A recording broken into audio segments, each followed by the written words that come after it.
Welcome to the From Battle to Business podcast. In this podcast, business coach and fellow veteran Dean Van Dyke will bridge the gap between service and civilian life, helping guide veteran business owners to supercharge their business and unlock hidden profits. You wouldn't go into battle alone, and now you don't have to in business. Let's get to it. Well, welcome back. This is From Battle to Business with your host, Dean Van Dyke. And today I have Kevin Jefferson, a graduate of the United States Military Academy at West Point, and he was commissioned a field artillery officer serving with rapid deployment units across the world. He created the Cashflowcreation Club to help business owners and entrepreneurs cut the frustrations of running their business or the uncertainty after selling their business by adding to the cash flow without adding employees, overhead, or more of what he calls the BS associated with being in business. Welcome, Kevin. Hey, how you doing, Dean? Good to see you. I'm doing fantastic. Well, I like to say almost flawless. It's great to have you. And in 60 seconds or less, tell us who Kevin is. Wow. Thank you for having me on. I'm grateful to be here. I'm just a regular dude. I was born in Illinois, actually Rockford, Illinois, grew up in Dallas, moved when I was young enough to where if I claim Dallas, it's okay unless my family hears me say that. Public school product, all the way through up to and through the academy. A guy who is one of the unknown things about me is that I'm really big into the arts and creative writing. So when I was at West Point, I minored in information systems, but I majored in literature and philosophy. So I was like one of the dead poet soldier types, so I really like creative writing and kind of expression and so on and so forth. So that's one of my little kind of my side deals or whatever. I speak French. I have an amazing wife, Jennifer C. Jefferson, my wife, and my beautiful sons, Christian and Asher, who will be celebrating a birthday as we discussed tomorrow. Excited, man. Really grateful. Yeah, thank you. Been in finance for a little over 22, 23 years. Actually, this year will be the 22nd year. Started off my career with Merrill Lynch, actually right after September 11th. Went to Edward Jones for a year, and then I went independent, which was my ultimate goal as an advisor. And then at some point, I found currency trading. 16 years of currency trading, some failures and a lot of successes as well that have landed me to the point to where I've started teaching people how to trade the currency markets for income, started creating solutions for business owners, and trying to really have a real high-level service impact on the world through my skill set. That's awesome. Well, we're going to talk about one of those failures here shortly, but before we do that, I know you were a field artillery officer, so were you a cannon cocker or a rocket man? Yeah, definitely cannon cocker. So we were howitzers, self-propelled howitzers. My biggest thing was after leaving West Point, one of my only mental prerequisites for myself was that I would minimize the opportunity for me to have to walk as much anymore. So I just wanted to be a mech unit. So after Fort Sill, I was at Fort Benning, Georgia, and 3rd Brigade, 3rd ID at the time was there. And so I was mech and then ultimately attached to a tank unit, not even an infantry unit. And so, I got to ride around, and that's all I wanted was just to ride around wherever I was going. Definitely loved it, man. I love being a red leg. And a lot of my classmates, about 10 of my classmates have made general. I'm really proud of that, man. Yeah, really proud of that. But yeah, man, a red leg to the heart, man. The way you get your branch at West Point, at least it was based on class rank. I guess I loafed, man. So so I didn't get in. I doubt that. Yeah, but I'm glad that if I did get one, I'm glad the one that I got was field artillery. I will say that. So nice. So you were 155 or 8-inch? Yeah, we were there 155. Yeah, 155. Okay. So, yeah, we learned the 8-inch. So at Fort Sill, there was a guy named Captain Richardson. He was a Marine captain and probably one of my favorite instructors. And they taught us all the different areas of artillery or whatnot. So it was actually pretty interesting. But he was probably one of the most squared away people I ever met in my life, who also knew how to have a good time. So I learned a lot, even though I didn't get to exercise it in my career in that way. I learned a lot. Nice. Before the show, we were talking about my Army time, and I served as a combat signaler with the 155 unit. And I got to pull the cord, and it was eye-opening to watch those things back up on the spades. And then when the cannon went off, I was like, whoa, that front end does come up a little bit. So it just angry for a reason, right? Yeah. Angry is an understatement. I mean, it was amazing to see that and just to be able to support them. But yeah, well, that's awesome. Fort Sill, I've got probably still some red dirt somewhere. Yeah, so I had the chance when at school that one of the great things that I think they did at West Point was really giving you access to every branch of the military. So you really got to see a lot of what it was during the summer training. And then when you're in school, it's fun to be you got to do fire missions, man. Like fire missions are like rite of passage. I don't care, if you're armed officer, NCO. That was fun. After I got out of active duty, the unit transitioned to MLRS took them through that in the Fire Direction Center. And that was those fire missions as an NCO, I had transitioned into FDC as a result of some folks leaving. And it was interesting because you're right. When you send down that first fire missions and then you hear either the cannons go or the rockets go, it's like, oh, we just did that. That was me. That's right. That was us. That was like, this is us. Yeah, Yep. it Yep. feels good.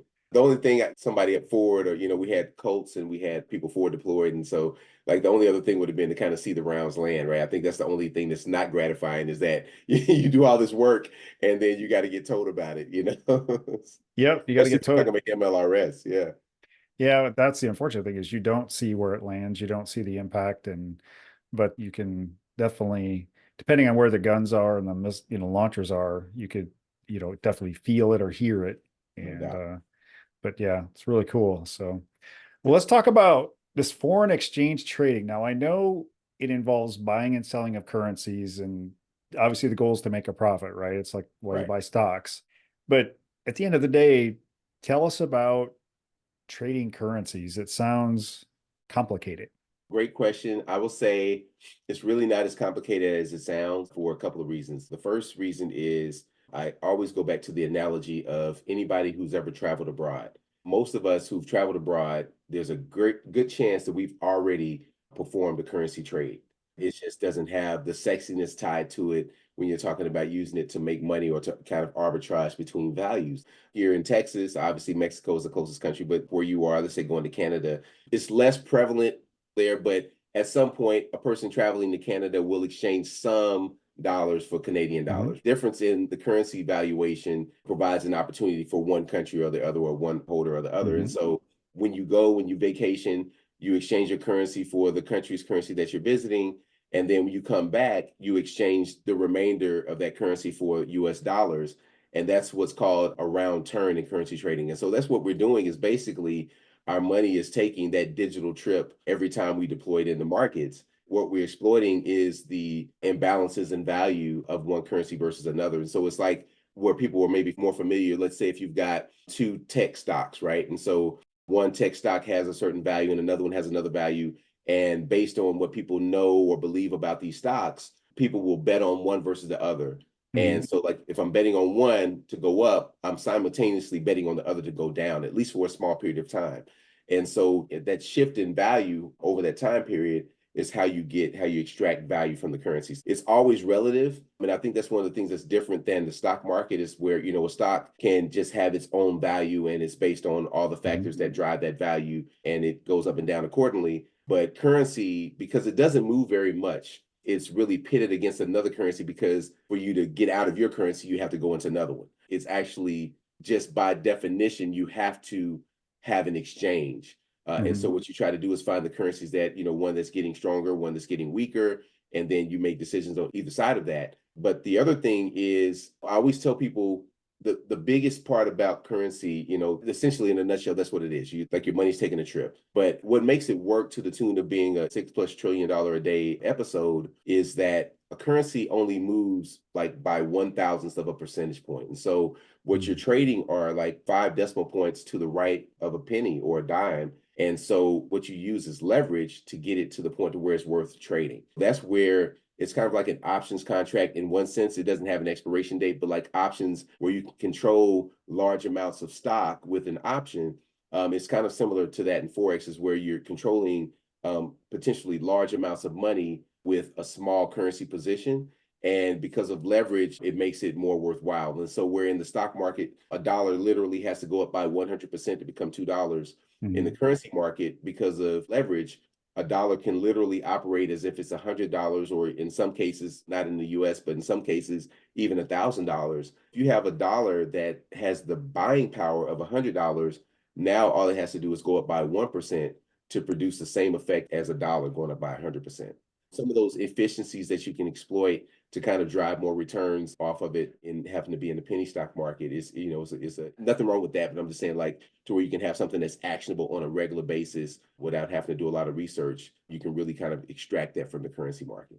I'm going to ask, so you have systems that monitor this stuff and you're watching it, and do you actively trade daily? Yeah, I do. So I actually, interesting story. So we'll get into this because I'll be talking about the Cash Flow Creation Club here in a second. But up until last year, the latter part of last year, I was definitely more of what was called a swing trader. And so as a swing trader, what you're doing is you're taking a position and you're expecting it or okay with it lasting for several days, in some instances, several weeks. Okay. Actually, I have a position on now on the euro dollar that's been in place since maybe January, but definitely beginning of February. So it's been in play for a month, and it's in profit now, but it started out of the money and now it's in the money. You don't have to be a day trader, but as a result of me offering a service to a group of people, where I was creating the cash flow club, what I wanted to do was be more involved in the markets on a regular basis. And so Okay. it kind of drove me back into the mode of being a day trader, which kind of brought with its own set of challenges. Think a successful golfer changing his golf swing to try to win more tournaments later, but the current tournaments suffer, right? And so that's what I kind of went through in the last year, because I'm not really a person that is looking to take a position every day. Sometimes setups show up because I only trade the British pound and Japanese yen. And so that already limits the number of opportunities I'm going to get, or at least good opportunities that I'm going to get.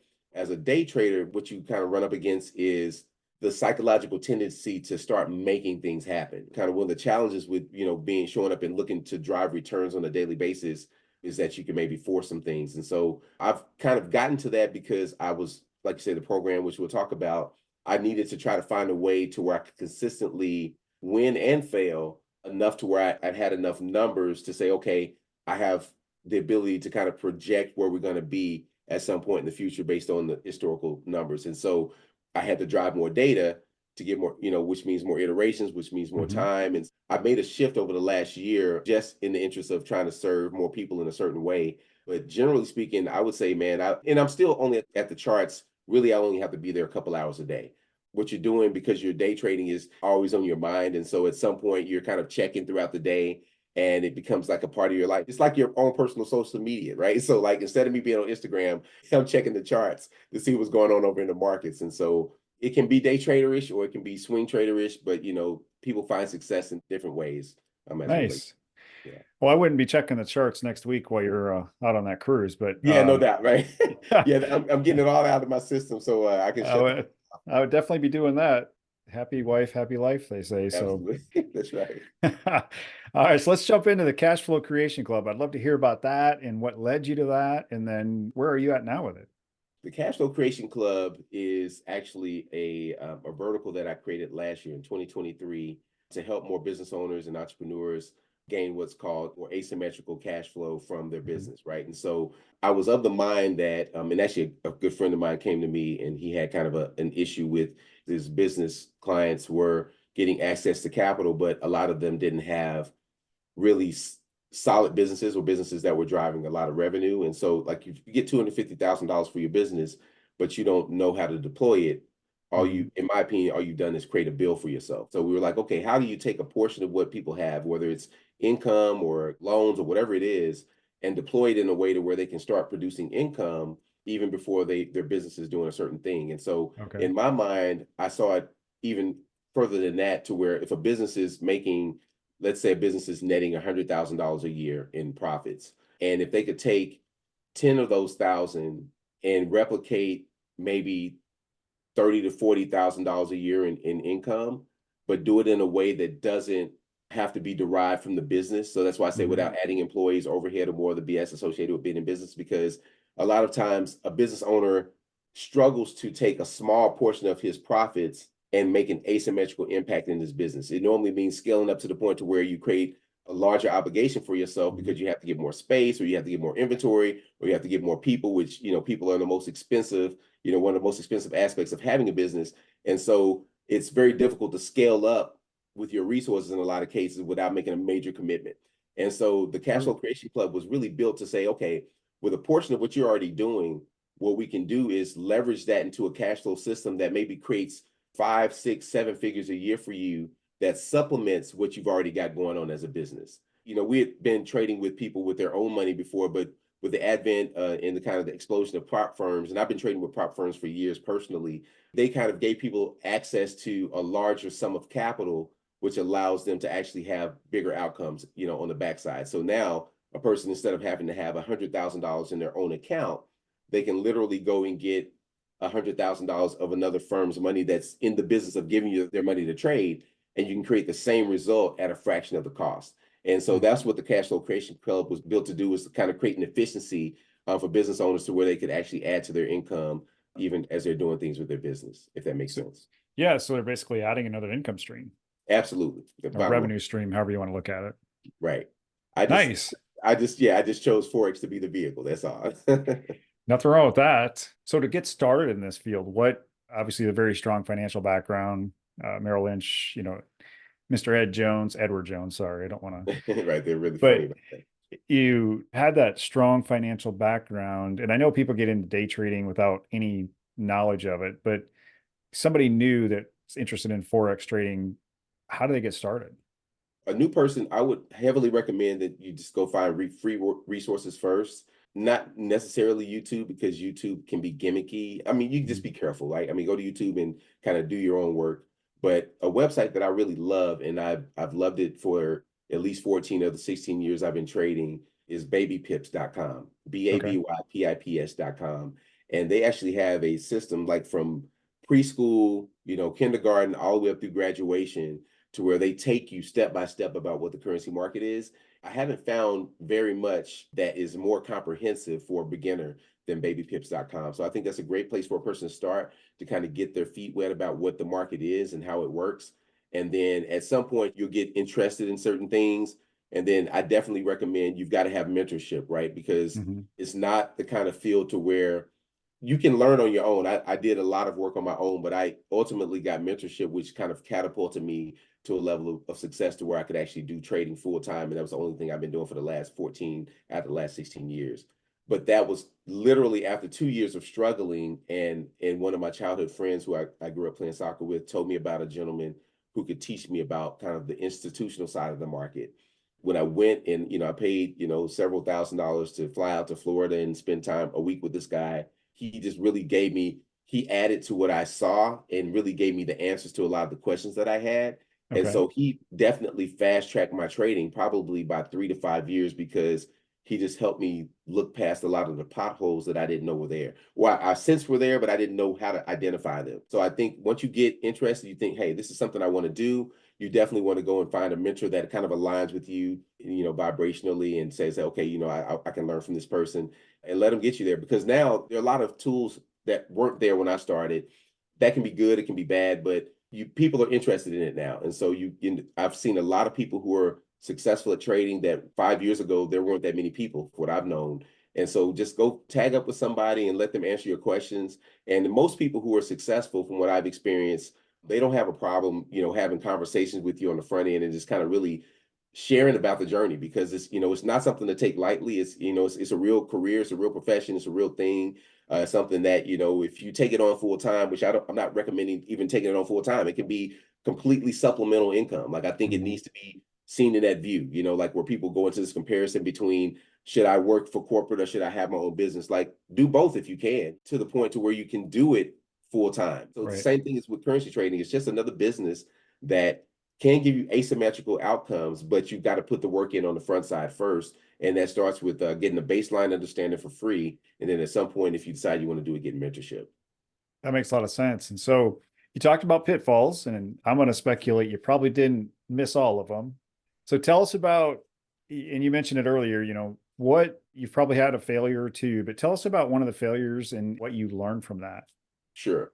The most memorable failure, I wouldn't say it's my biggest failure, because at some point you get to a certain level and your losses can be significant relative to, get to a point where you're like, man, I literally lost somebody's salary today, but it's relative to another number, right? And so it's not the same as when you lose $30,000 and you've only got 50,000, right? Yeah, that's a big loss. Yeah, absolutely. So magnitude and the timing of the loss matters, right? And so when I first started out, I think that was one of my biggest actually turning points. And I've shared it on other interviews, but I funded an account. I felt like I had the wherewithal to trade, and I went for it. And one day I took a trade, and I would say, I don't know exactly how much out of the money I was. It was definitely at least $10,000. This trade is out here floating, and clearly I didn't have a stop loss, or I took my stop loss away, which is a very rookie mistake. And so I just did the sinner's prayer, and I said, God, if you get me back to break even, I promise you I'll get out of this trade. And so I remember that was like a Sunday. And the trade, I mean, like, I kid you not, I remember the trade within like maybe 30, 40 minutes kind of coming back to break even. And I did like most sinners do, I didn't kill the trade. And so, so the trade went against me, man. And I literally spent 5 days watching this trade just like wiggle around. And then on Friday, like unemployment numbers came out, and I was thinking I was going to use that as a chance to get out of the trade. And all I did was get more freaked out, hedged against myself, and turned like what was a $10,000 or $12,000 loss or $15,000 loss into a $30,000 loss, all like in just Ouch. in a moment's notice, man. And so, and I think like it's something about knowing that the plane is going to crash, but you're still hopeful that like somehow they're going to pull it out, Yeah, and then you find yourself in it was just really, it just really was gut wrenching. But what I learned from it was I needed help. And then there's got to be a process that like this can't be how people are winning. Eventually I learned about not only how to approach the markets, but I learned a lot about risk management. And the biggest part about trading, I don't really care what instruments you're trading. If you're physically trading an instrument, the biggest challenge is really trade management, Okay. because you can predict a trade. I mean, a lot of people can really kind of tell you what the general market direction is. I put out videos on YouTube all the time. And really, even with Bitcoin back in January, I was telling people that it should at least get to 53,000. And, it shot way past that. But you can analyze it, but most people lack the patience to see it play out. We really, as humans, are our own worst enemies as it relates to trading and making money and doing things. We kind of create our own barriers. So a lot of people ask me, I actually had one of my members ask me about AI and as it relates to trading and, adding that to the mix. And I think that there's value there. There can be value as far as everything's garbage in, garbage out, right? So you've got to have the True, right very true. metrics and information.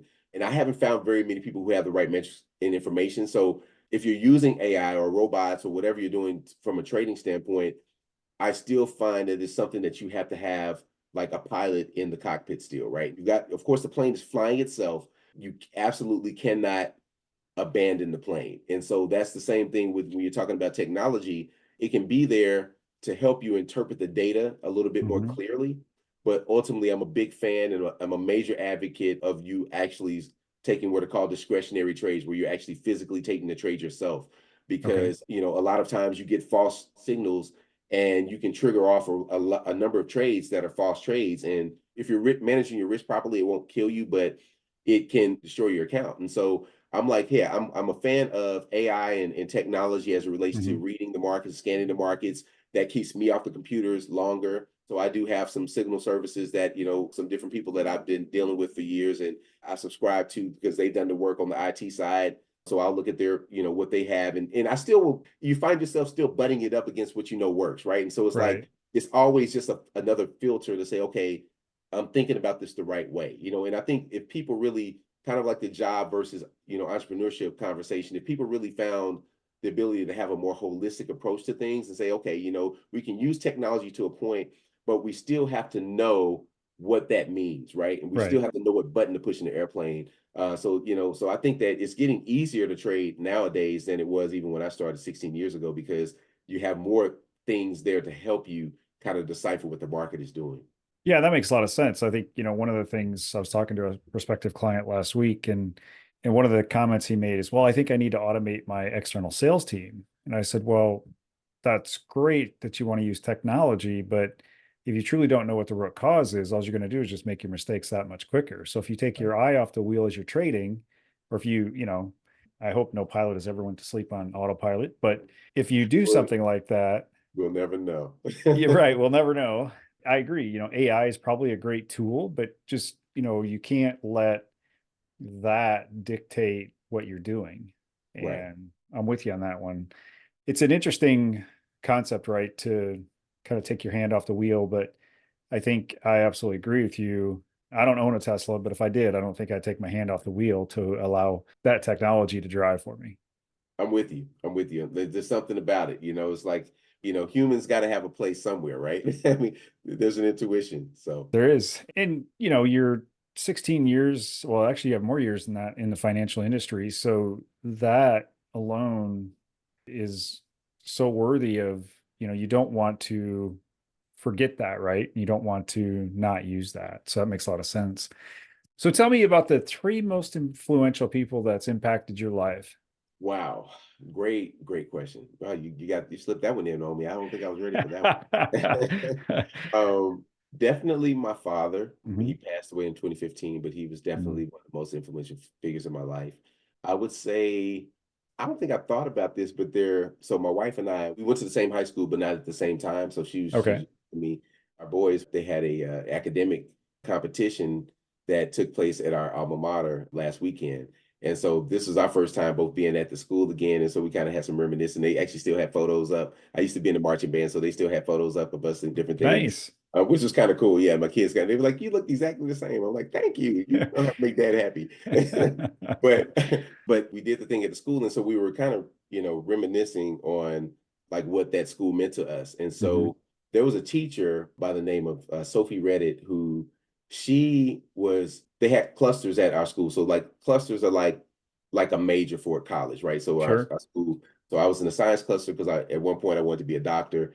And so Miss Reddit was one of the first teachers I remember who she talked to us about like real life stuff. And Mhm. she really kind of just everything that we learned, like it had a real life application. And she was my biology teacher. I never really probably gave her outward credit like for this, but she's definitely one of the most influential people in my life. She taught me a lot in very subtle ways along the way. Nice. So yeah, so she's definitely one. And then third person, I would say, well, shoot, man, I got to round it out with my mom.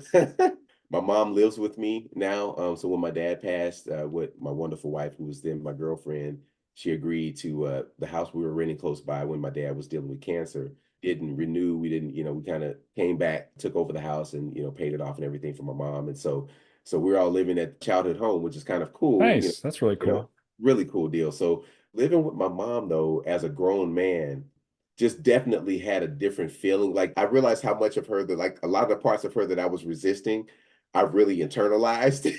So I was like, I didn't realize where I got some of this stuff from until I actually came back full term with my mom. And now I realize she was very influential in my life in a real way. Even to the point of I think she's very responsible for how independent I am. Like I've Mm. always wanted to be the independent person. I always wanted my own money. I didn't want to lean on anybody because she is such a helpful being. She is so helpful. And that's who her nature is. I think at some point I resisted that. And so like it made me more independent. So my mom has definitely been one too. Nice. All wonderful people. I mean, it's just amazing how our parents can influence us and even my in-laws. And I'm fortunate to have two sets of in-laws because my bride was adopted. And then we found her real parent or her mom, her real dad unfortunately passed away a long time ago. But so yeah, I love the story. I love hearing folks that have impacted people throughout their lives. So as we land the plane or land the round, I guess, since would be more appropriate, where can my audience go to find out more about Kevin and the amazing work you're doing with foreign exchange trading? Sure. Well, thanks so much for the Dean. You can go to fmtrades.com. So that's FM, like a radio station, trades with an S.com. Go on there and it talks about our courses. We started off in the line, well, actually in the live boot camp space where we were teaching people how to trade. Okay. People flying to Dallas and we would teach them. So we have an online course and then we have what's called a DIY, which is do it yourself. And then we have a DWY, which we say if you're on DWI, you shouldn't be driving by yourself. So that's the done with you portion. So we actually trade with you to help you find success. So you can find all that on our website. And we have something that we started at the beginning of the year called the 60-day challenge for people who want to kind of get a taste of Forex, don't know if they want to fully commit. And we let them participate with us. We'll trade with them for 60 days to show them the potential returns of the foreign currency market. So fmtrades.com is the best place to find me. And you can find my Instagram and LinkedIn and all my social media handles on there as well. Well, we'll definitely keep that. We'll get the fmtrades.com in the show notes and we'll get your social and show notes as well. That's awesome. I mean, it's helping others is something that I find a lot of joy out of helping others. And, a lot of what we get to do, it's just an amazing, I mean, we had a World War II veteran. He passed away last year, but Earl would always tell me it's great to be looking down at the grass. And for somebody who was 102 when he passed, he was an amazing man. But we'll definitely, fmtrades.com, we'll include that in the show notes. And as I love to do, like to give you the final word and you can close us out. Well, thank you. I appreciate that. So, Dean, first of all, my gratitude for inviting me on the show. I'm grateful to express about something that I care about very dearly. My sons are learning to trade. I'm really grateful for having the opportunity to have put myself in position to create the life that I want and then help other people along the way, right? I mean, it's being of service to others. I think that's the most joyful part of this journey. And I'm just grateful. Anywhere I can be of service to you or anybody in your audience, I look forward to doing so. So thank you. I appreciate that. And I appreciate you coming on the show. Thank you. Hopefully we'll do it again. Sounds great. Thanks for listening. In order to help others, please subscribe and share this show up with other veteran business owners in your network. If you want specific guidance, feel free to book a complimentary call with Dean at deanvandyke.com. Remember, you wouldn't go into battle alone, and now you don't have to in business.